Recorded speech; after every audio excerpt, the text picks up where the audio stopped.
On va faire maintenant le Tosfot. Rappelez-vous, maintenant, on va faire une Sugia. Oubliez Maseret Souka. On rentre dans les sujets de l'acquisition, les conditions, les contrats.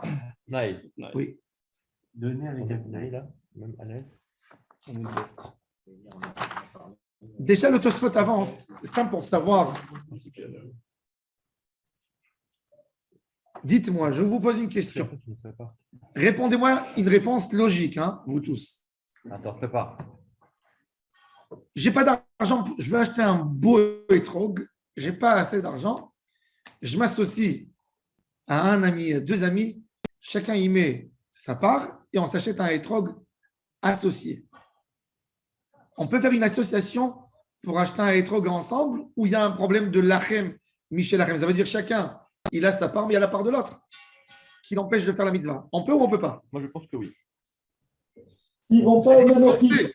C'est du temps partagé. Il ne faut pas être au même office. Chacun a une autre fila. Chacun a une autre fila. On est solidairement. Non, le matin, on est associés sans donner rien du tout. Est-ce que, c'est-à-dire, tu prends le premier, il fait la mitzvah, il donne au deuxième sans donner matana, sans rien. Oui, on est associés. On est solidairement propriétaires. C'est l'Achem. C'est-à-dire que moi, c'est 100% à moi, le temps 100% à toi. Moi, si demain. C'est du temps. Alors, quand on est associé, je vous pose une question. Je pense pas. Quand il y a deux associés, en fin de compte, c'est une question réelle. Il y a deux propriétaires. Exactement. Est-ce que quand on est associé, est-ce que nous deux, on est propriétaires à 100% ou chacun de nous, il est propriétaire à 50% de la partie de l'autre? Il y a les deux cas. Pas défini. Associé simple. Mais si on associe. Avant, on n'avait pas. Laurent, qu'est-ce que tu dis, Laurent? Avant, on avait un loulav pour toute la synagogue. Simon, étrog, il cause un dommage. Le loulav pour toute la synagogue, c'est la condition que chacun le fait passer à l'autre, normalement. Simon étrog, il cause un dommage à quelqu'un. D'accord? Et c'est pas pareil. C'est pas pareil. L'autre, on est tous les deux. Lui, il n'a pas d'argent. On va demander la totalité à moi de dommage à moi. C'est pas pareil. C'est pas pareil. C'est pas la même chose. C'est parce que tu as une propriété. Bah oui. Tes 50%, ils ont endommagé, donc tu payes. Le dommage, il a été fait par tes 50%. Le dommage, c'est ce qu'il a fait à l'extérieur. Moi, je ne sais pas maintenant. L'intérieur du étron, combien il t'appartient? Tu ne peux pas définir quelle partie appartient à qui, donc je pense pas que tu puisses dire chacun a sa partie. On a tous la partie. Ouais. Tosfot, il dit,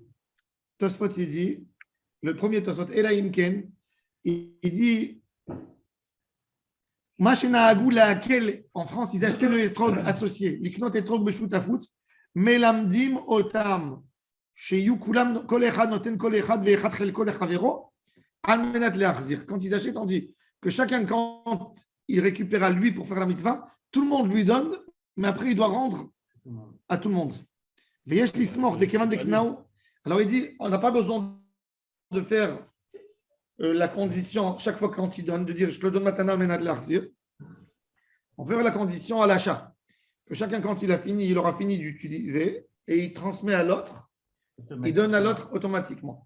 Donc ça, la condition, elle peut se faire à l'achat et pas quand ils font passer à la synagogue. Parce que des fois, il peut oublier. C'est ce qu'on fait dans une synagogue. Quand maintenant, est-ce que Charlie a amené une question sur le loulav? Ben oui. Si on achète dorénavant, chacun de la synagogue, il donne 2 pièces pour s'associer dans le étrog, dans un beau étrog. Alors là, il n'y a pas de problème. Au final, ça ne répond pas à la question de l'association. C'est-à-dire que même une association simple, ce n'est pas à moi le étrog. Puisqu'il y a 50% du étrog qui n'est pas à moi. Comme tu as dit, que le étrog, il faut que dans son intégralité, il t'appartient. Lachem, la Torah l'a dit. Ça, c'est bon. Maintenant, le Tosfot a posé quelques questions sur le contrat, sur l'achat du étrog, sur la matana al-menat le'achzir. Il faut savoir que matana al-menat le'achzir, c'est un chidouche juif qui correspond à une valeur digitale, à un NFT ou un truc comme ça. Ça n'a pas de sens, ce cadeau.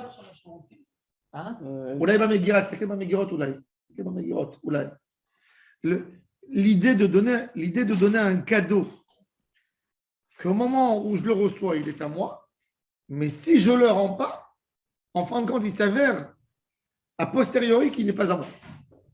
Ça, déjà, c'est un très grand chidouche. Mais en réalité, on a expliqué que c'est réalisable. Parce que je peux même vendre, faire un commerce avec cet objet que j'ai reçu. Ensuite, le racheter, le rendre.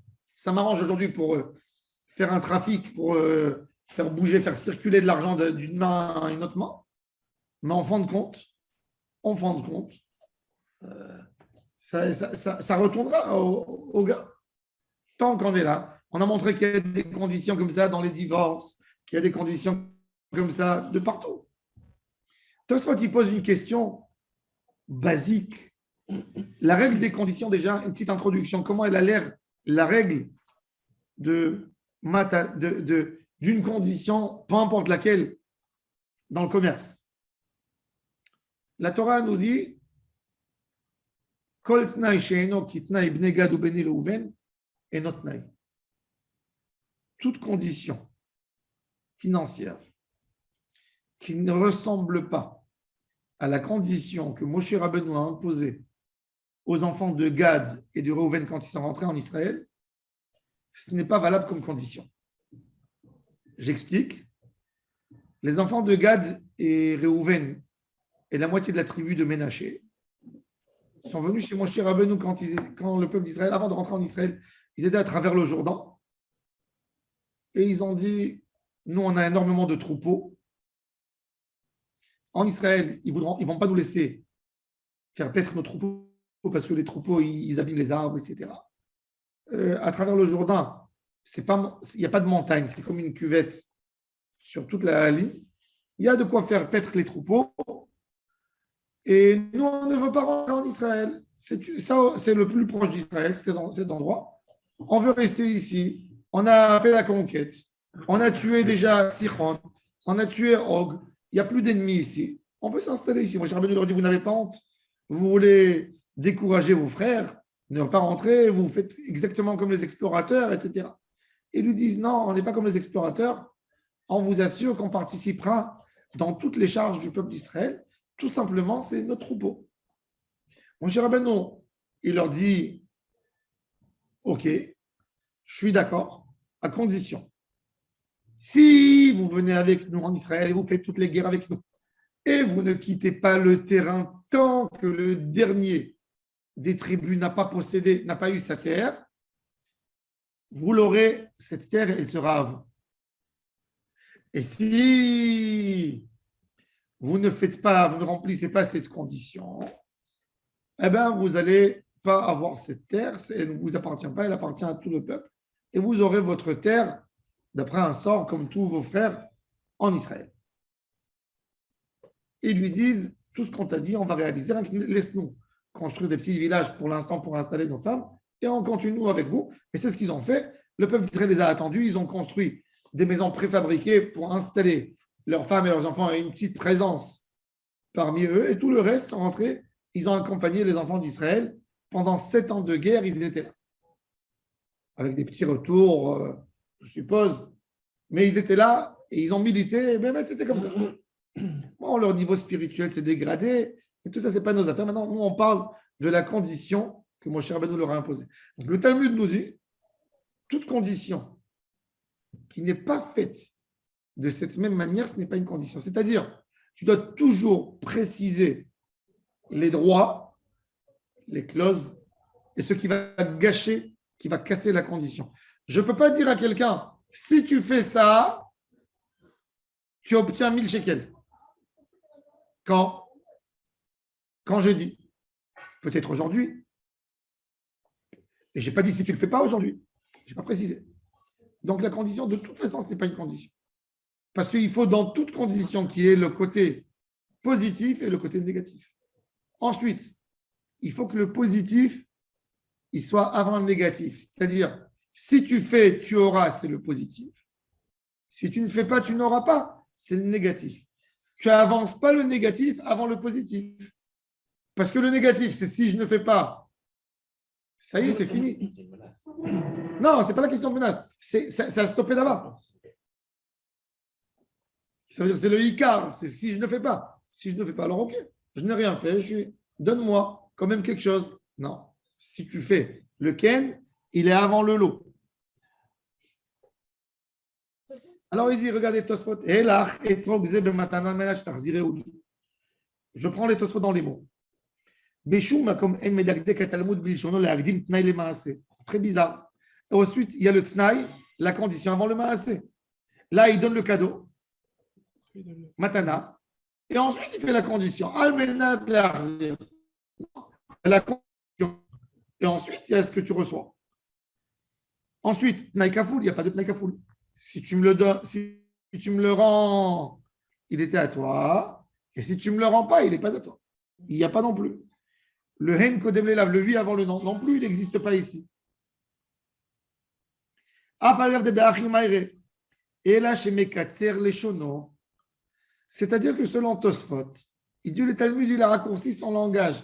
Mais c'est-à-dire qu'en réalité, quand je te donne, moi, le Etrog, je suis obligé de te dire, dans la formule de Tnaï Kafoul, dans le oui avant le non, et le Tnaï avant le Maasé. Ce Etrog, il t'appartiendra avec ce que je te donne que si tu me le rends. Il ne t'appartiendra pas si tu ne me le rends pas. Et voilà maintenant, si tu accomplis cette condition, je te le donne maintenant. Tu es d'accord? Oui. Tiens. C'est comme ça qu'on doit faire, d'après Tosfot. Il dit, le Talmud ne l'a pas dit, mais c'est comme ça. Les filles, c'est pas ça le chidouche. Donc il n'a pas dit. Il n'est pas venu nous enseigner comment on fait une condition. Il est venu nous dire qu'il peut y avoir une condition. Donc il n'a pas dit. Mais ça, selon Tosfot, qu'est-ce qu'il veut te dire Tosfot? Que si tu as donné ton étrog sans faire ça, en fin de compte, l'autre, il ne peut pas être acquitté dans sa mitzvah puisqu'il n'a jamais reçu le étrog. Ce n'est pas une condition. Si la condition n'est pas bonne, donc moi, ça n'a pas eu lieu. Donc je ne l'ai pas donné en réalité. Donc quand quelqu'un il donne à la synagogue, il dit tiens, matana al-menat la-arzir, selon le début du Tosfot, c'est pas bon. On va voir après Shulchan Aruch, est-ce qu'on peut le faire ou on ne peut pas le faire et comment on le fait? Une précision. Le troisième volet, c'est que l'autre, il accepte la condition. Oui, évidemment. C'est ça ce que tu as dit. Aussi, oui. Non, mais c'est bien ça. C'est-à-dire, oui, sûr, il doit me dire oui. Sinon, c'est pas bon non plus.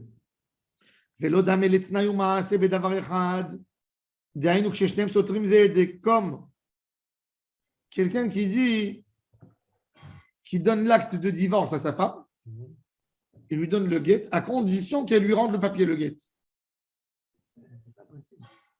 C'est écrit la Torah, elle a dit Venatan, tu casses, tu ne peux pas. Le Tnaï, il casse le Maasé.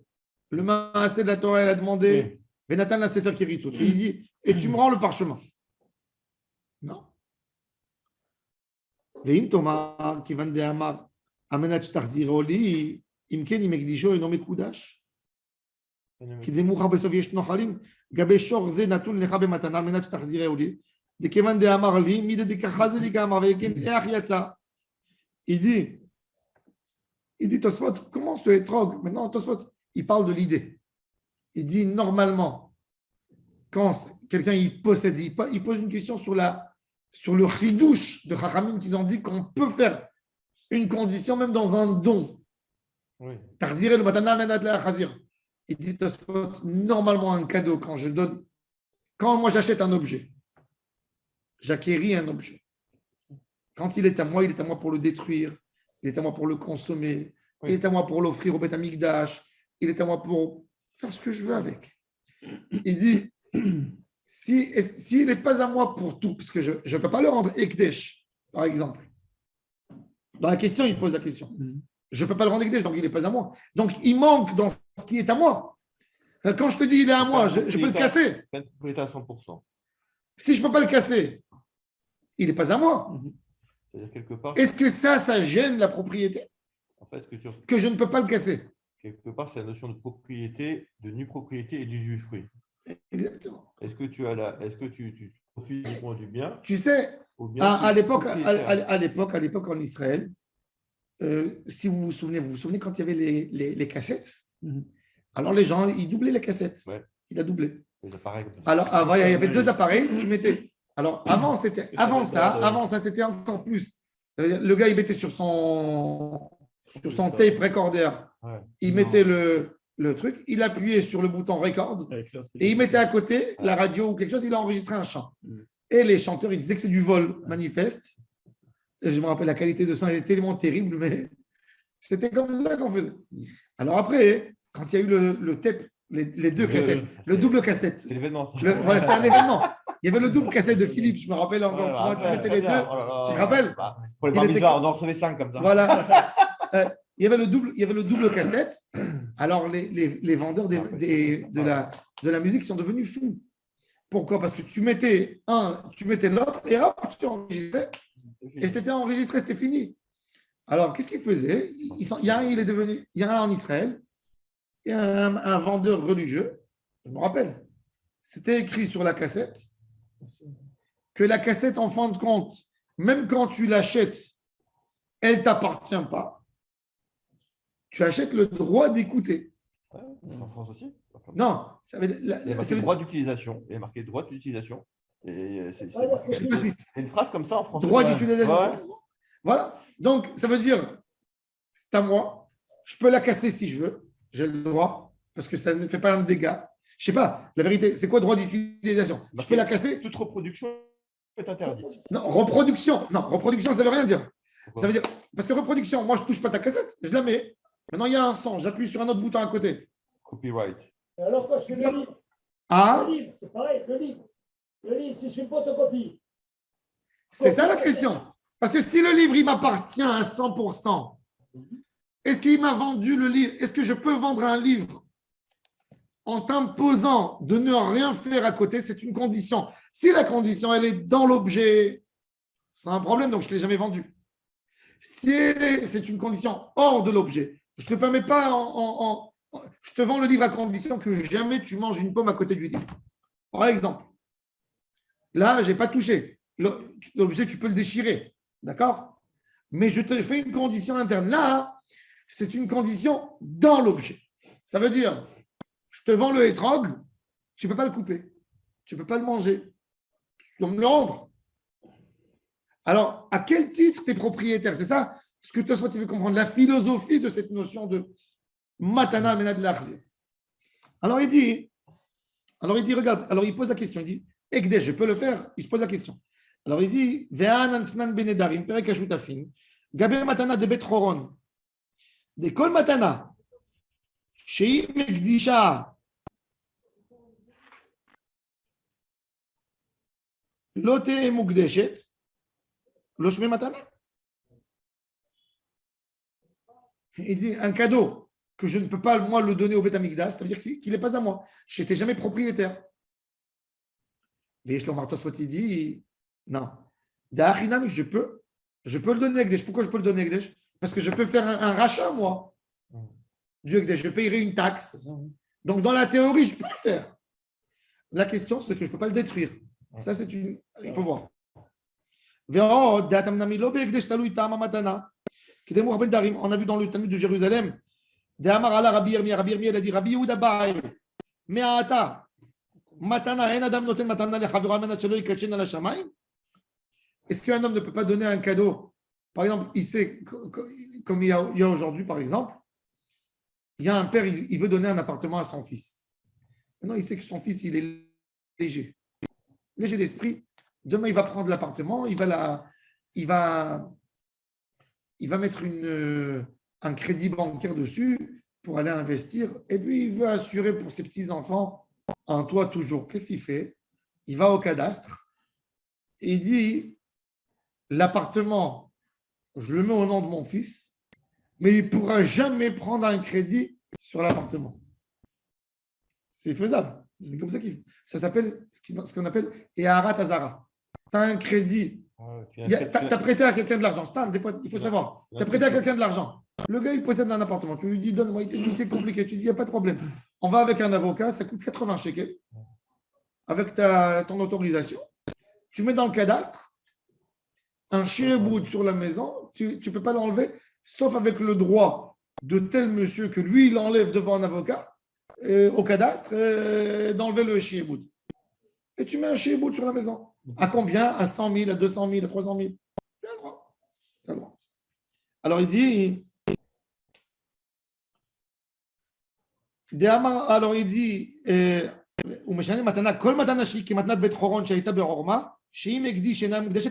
ce que tu fais comme cadeau, mais à condition que tu ne peux pas en tirer profit, c'est un faux cadeau. C'est un faux cadeau. Si je te donne un cadeau, mais je t'interdis de l'utiliser. C'est-à-dire, et c'est d'ailleurs c'est ce qu'ils font aujourd'hui dans les impôts. Qu'est-ce qu'ils ont fait? Qu'est-ce qu'ils faisaient les Israéliens? Ils achetaient un deuxième, troisième, quatrième appartement. Ils mettaient sur le nom du fils. Mais qu'est-ce qu'ils faisaient? Ils mettaient une clause dans le cadastre que l'enfant ne pourra jamais vendre l'appartement sans l'autorisation du père. Alors, ils ont dit, Baba, il est pas c'est à toi, c'est pas à ton fils. Paye comme un deuxième, paye la taxe d'un deuxième, d'un troisième. Tu peux pas bloquer à ce point. Et c'est exactement ça l'idée du Talmud de Jérusalem qui dit que tout cadeau de Beth Horon, c'était un cadeau pour sauver quelqu'un des impôts. Qu'est-ce qu'il faisait? Il donnait tout à l'autre, mais avec une clause que l'autre ne pourra pas utiliser. Alors il dit, c'est pas un cadeau. C'est logique. C'est du bon sens. Qu'est-ce qu'il lui a donné? Un cadeau, c'est de donner à quelqu'un. Qu'est-ce que tu lui as donné?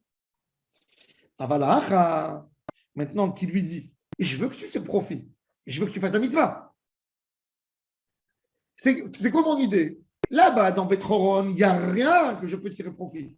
Je ne peux pas ni prendre le loyer dans un appartement, je ne peux pas semer, je ne peux pas labourer, je ne peux pas récolter. Alors, il n'y a pas de hana, mais là, il y a quand même quelque chose. Je te donne un don. Quelque chose, une hana. Il n'est pas à toi pour le vendre, d'accord? Si tu peux rien en faire. Si, je m'acquitte. Ouais, parce que c'est Déjà, en tu fait, peux c'est faire une la- mitzvah. Une hana. Oui, mais la la raison principale. question, C'est ça. C'est quoi l'usage? C'est quoi l'usage du hétrog? C'est pas le manger. Qui c'est qui mange un loulav? Qui c'est qui mange arba? Alors, la question qui se pose, c'est lorsque tu fais un transfert, jusqu'à quel degré de hana Oh, alors il y a fait un on transfert. considère qu'il y a fait, mais transfert ou pas? bravo, bravo. C'est exactement où on voulait arriver. C'est-à-dire que dans chaque objet, Quel est ça, là? on va essayer d'analyser quelle est sa manière d'usage pour comprendre qu'est-ce que j'ai donné. Une maison, c'est habiter. Si je donne la maison à mon fils, Tu peux pas l'habiter. où il habite là-dedans, Ah. mais il ne peut pas la vendre, il ne peut pas faire rentrer quelqu'un dans la maison, il ne peut pas la sous-louer. Oui, elle est à lui. Il habite. C'est pas que il peut pas habiter, il peut pas louer. Non, il habite, donc c'est à lui. Donc ça, c'est oui. L'utilisation principale. Et c'est exactement ça l'idée. Son usage principal, il l'a. Je lui mets une clause pour ne pas qu'il risque le patrimoine familial, pour ne pas qu'il fasse des dégâts à ses enfants. Parce que je sais il a une tendance de s'endetter, il a une tendance d'échouer. Alors, si tu dis ça, Ça, oui. si tu dis ça, parce que là, je vais juste rebondir sur ce que tu as dit hier, sur le get, on va travailler, sur le get, le fait que tu dis une taille avec un get, c'est pas possible. Une condition réalisable, pourquoi c'est pas possible? Parce que c'est quoi le but du get? C'est qu'elle soit libre Oui, complètement. eh ben, elle est libre. Elle est libre. Elle est Elle est libre. de rester à Elle est libre et elle doit faire. Tu peux trouver un mari avec quelqu'un. qui habite à 100 mètres de son mari. C'est pas la liberté. Regarde. Qui quoi? Qui habite à 100 mètres de son ancien mari. Ah, qui habite. Oui, mais tu restreins le périmètre, mais tu n'enlèves pas la possibilité. Une fois, on a eu. Je me rappelle quelque chose. Une fois, j'en ai vu, j'ai fait quelques 70 guitines. Une fois, il y a un guet qui est arrivé, un couple qui a divorcé. Quand ils étaient en état de divorce, la femme, elle a voulu embêter son mari. Qu'est-ce qu'elle a fait? Elle est partie. Elle a acheté 2 Rolex avec sa carte bleue. 2 Rolex à une valeur de 30 000 €. Elle a donné les Rolex, on ne sait pas à qui elle les a donnés, pour lui garder de côté. Elle a acheté des bijoux. Le mari, il a dit, moi, je ne te donne pas le guet tant que tu ne me rends pas mon argent. Mon argent à moi. Elle a dit, j'ai plus, je les ai perdus, j'ai joué, je sais pas. Et lui, il a voulu que le guet, il aura lieu uniquement si elle rentre. Récupérer les Rolex. C'est compréhensible. Ça veut dire, il y a des couples fous que vous ne connaissez pas. Ça veut dire, c'est des choses qu'on ne s'imagine même pas. Il y a de la folie humaine. Non, mais il suffisamment de films à la télé pour. Ah, bon, moi, je sais pas, moi, je vois pas la télé, mais je vois les films. En réalité, c'est pire. La réalité, c'est plus fort qu'un film. Le cinéma Ouais. est inspiré de la réalité. Mais je te donne un exemple. Donc, elle peut réaliser la condition. Il dit, je te donne un délai de 1 an pour me rendre. Sinon, le guet, il est caduque. Maintenant, va, fais ta vie. Oui, mais entre-temps. Fais ta vie. Moi, je t'ai dit c'est ça la règle, on était d'accord. C'est réalisable, c'est faisable, tu peux le faire. Moi, je ne t'ai pas demandé. Mais non, ce n'est pas la question de ce que lui doit. Même s'il ne lui doit pas. Il lui a dit, c'est ça. Du moment où tu as accepté, Oui. pour toi, c'était réalisable. Va, tu es libre. Tu as fait une promesse, tu as fait une action, tu t'es engagé, accompli ton engagement, point. Non, ça, je suis d'accord. Ça, je suis d'accord. Mais... Non, mais Tu sais, Au milieu. tu donnes une paye, tu as un salarié. Non, par rapport- Tu as un salarié. Chez toi, tu as un salarié. Il est venu là travailler. Il était absent quelques jours dans le mois. Maintenant, la fin du mois arrive. Tu veux lui faire descendre. Il te dit non, j'ai un crédit, tout ça. Je vais te rendre en heures supplémentaires. Ne me fais pas ça. Tu lui fais. Tu es gentil. Même pas, Non, mais tu. même pas fait les heures normales déjà. Non, mais ça arrive. Ça arrive. Il te dit j'étais fatigué. Tu fais là. Il te dit j'étais fatigué. Alors tu lui dis ok, tu me dois. Il a reçu l'argent. Ouais. Mais il est obligé D'assumer. Tu comprends? C'est t'as donné. C'est pas parce que j'ai reçu ma paix. Des idées comme ça, elles se font tout au long de la vie. Il y a plein de choses. C'est réalisable. On peut imaginer que dans le Gitin, on fait un contrat en parallèle où le get il n'est pas remis en cause. Mais il y a des contrats en parallèle qu'elle doit Normalement, rembourser, si elle rembourse pas. en Israël, le rabbinat, il laisse pas faire. Il frappe le mari quand il demande ça. Le get. Parce qu'il sait qu'il y a des choses. Ça va aboutir des mamzers, tout ça. Ça Ouais. peut exactement. Ah oui, non, on fait tout pour éviter les mamzers. On Non, fait c'est des ça trucs qu'il vaut mieux qui. faire un contrat. Je vais vous raconter après, une histoire après. Alors maintenant, regardez. אבל האחד מזכה שיהנה בו שמי מתנה. ולא הזכיר שם הקדש, אלא משום שעל הקדש היה מעש, ולשון כל מתנה מוכיח כן, זה משמע שאינה מתנה לשום דבר. Ça veut dire, il te dit toujours, ça veut dire, toi, il te dit, quand un cadeau, tu n'as rien pu faire avec, là, c'est pas bon. Et quand tu as pu faire, surtout, l'objet principal, c'est bon. Ensuite, גם סעודתו הייתה מוכחת עליו, שלא ידעתו ליתן כלל לעניין שום דבר, רק שיבוא ויאכל, כמו שמפרש שם בגמרא או משום דביטור. Là-bas, dans Beth Horon, qu'est-ce qui s'est passé? C'est que le père, il ne voulait pas venir participer dans le repas de son fils parce qu'il a dit, tu possèdes tant et tant de choses. Alors le fils, qu'est-ce qu'il a fait? Il a tout enlevé de chez lui. Il a dit, j'ai rien du tout. Et il a donné à l'autre pour que le père puisse venir. Parce que le père, il était Moudarana. Le père, il a juré, je mange rien de mon fils. Il a juré au nom d'Hachem, je prends rien du tout de mon fils. Rien. Il s'est fâché avec son fils. Le fils, il avait un mariage de son fils et il voulait que le père vienne. Ils se sont arrangés, mais le père, il n'a pas trouvé, il a juré au nom d'Hachem que jamais il reviendra, il mettra les pieds chez son fils, dans ce qui appartient à son fils. Maintenant, le fils, le pauvre, il a un mariage, il a Chouma. Les gens ils disent, son père, il n'est pas là. Et qu'est-ce qu'il a fait? Il a pris tous ses biens. Il a dit, tous mes biens, je les offre à quelqu'un. Il a dit à l'autre, tu ne peux rien faire avec. Pour s'assurer qu'il lui rende. Et il a dit à son père, vas-y, rentre au mariage, il n'y a rien qui est à moi. Viens. Ils se sont posé la question. Là-bas, est-ce que le père, il a le droit de rentrer? Parce que ce cadeau, en réalité, que le fils, il a donné, il ne vaut rien, en théorie. Il ne vaut rien, puisque l'autre, il ne peut pas utiliser. C'est ça le débat. Alors, toi, soit tu dis là-bas, Matanat Bethoron, ce n'est pas une matana. C'est ça le cas classique de Matanat Bethoron dans Masechet Nedarim.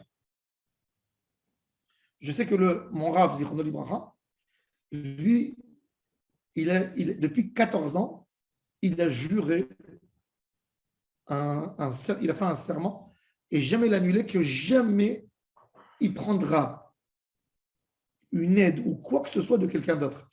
Il ne voulait pas, il voulait faire tout. Même quand il allait à la synagogue aux toilettes, où il avait les mains, tout de suite il allait à la coupa, il mettait un demi-shekel pour ne pas tirer profit de rien, de personne dans le monde. Quand il allait au supermarché, il amenait ses sacs de la maison. Avant que nous on connaisse, il dit ça, il donne cadeau, j'ai pas envie. Il n'a jamais pris un cadeau de personne pour être un homme vrai, sans avoir aucun intérêt de personne dans sa vie. Et il disait toujours la vérité, ce qu'il pensait. Rien du tout. Moi, une fois, je lui ai amené Mishlo Armanot. Pour lui, je l'ai laissé. Et Après, je ne l'ai pas vu pendant 3 semaines. Je suis venu avant Pessah pour lui poser une question. Il m'a dit, est-ce que tu me soulages? Ton Mishloach Manot, il est là. Moi, tu sais que je ne prends pas. Je dis, Mishloach Manot, t'es pourri. Ouais. Il me dit, même Mishloach Manot, je ne prends pas. Il dit, la mitzvah, c'est de donner, c'est pas de recevoir. La Mishloach Manot, c'est pas pour moi si je reçois. C'est ça qu'on a redistribué après. Alors bon. Si tu Et donc, reprends, il était tu comme ça. Il ne tirait pas. Alors, qu'est-ce qu'il a fait? Alors, un Ouais. jour, le Rav Yehuda Tzadka, le Rosh Porat Yosef, qui était Chavrout avec mon Rav, il a fait Siyum HaShas. Et ils ont étudié ensemble le chasse pendant 25 ans. Et le Rosh Hashit, le Rav Tzadka Zechronol Bracha, il a fait un Siyum HaShas dans la maison. Tous les plus grands rabbanim étaient invités là-bas. Et son Chaver, son Chavrout, qu'ils ont étudié ensemble, ne peut pas manger parce qu'il ne tire pas profit de personne. Alors, le Rav lui a dit, écoute, tu es obligé de casser. Pour moi, il a dit non, je ne veux pas casser mon. Il a dit pas là, on est des rabbinim, on te fait un tarat nedarim. Il a dit non. Qu'est-ce qu'il a fait le Rav Tzadka? Il voulait tellement qu'il mange. Il a dit devant toi, toute ma maison elle est FKR. Maintenant c'est FKR, tu peux manger. Ça n'appartient pas à personne. Et là, il a mangé. Oui, comme ça il a fait. Ça montre déjà l'importance de mon Rav, à quel point il était tzaddik, que Rav Tzadka, il était prêt d'être mafkir toute sa maison pour qu'il puisse manger. Bon. Alors il dit, en tous les cas, voilà. Alors il dit, s'il peut manger, ça c'est bon. Mishum des vitours à son mémoudarna. Be'alma matana.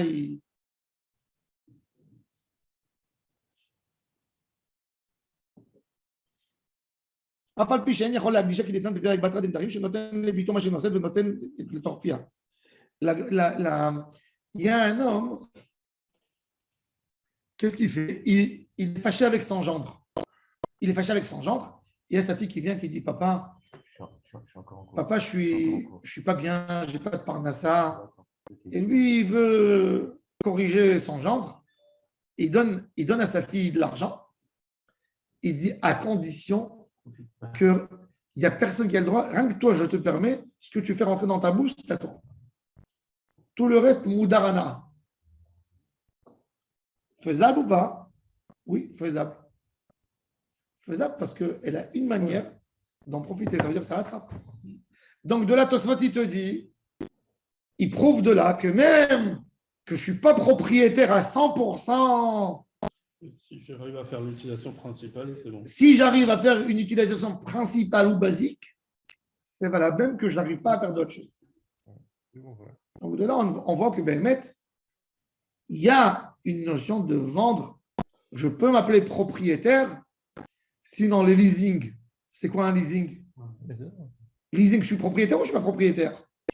Laurent? Je ne suis pas propriétaire. Comme un propriétaire. Tu te comportes, mais tu n'es pas propriétaire. Je suis propriétaire ou je ne suis pas propriétaire dans le leasing? Non, tu n'es pas propriétaire. Tu Pas propriétaire? Non. Non. Pourquoi non? Ah bah, c'est la Ça, loi. vous voyez. Location avec Si option tu es d'achat. propriétaire, le temps du leasing, tu es propriétaire et responsable de la voiture, à condition que tu la rendes à la fin. Non, mais c'est là. Alors. Ah, C'est ça qu'une reste un responsabilité Ça ou reste, ouais. c'est qu'une propriété? C'est Non, c'est une loyer. C'est un propriété appart ou- que tu loues, c'est pas ton appart. Bah oui, je dis quoi ça? Oui, mais tu dois l'assurer que c'est un dégât. Non, mais l'assurer parce que, D'accord, parce que tu as d'accord. en tant que Non, tu notaire, peux pas tu dois l'assurer. assurer. Usufruit par propriété. Voilà. Hein? Locataire, mais tu peux pas. Tu ne dois pas assurer la voiture Tu peux pas quand le tu fais un Tu peux leasing. pas le vendre. Quand c'est un Tu peux pas le leasing, vendre. un leasing La type carte Louis, en grise, fait, elle est au nom de tu la t'occupes de rien. leasing. C'est fini. Bon, ça c'est Usufruit par propriété. mais en tous les cas, mais ça c'est le effectivement- ridouche. Mais effectivement, tu ne peux pas la vendre, la voiture, d'ailleurs. Donc, si tu ne Ouais, peux pas ouais. la vendre, ça veut dire que tu n'es pas propriétaire.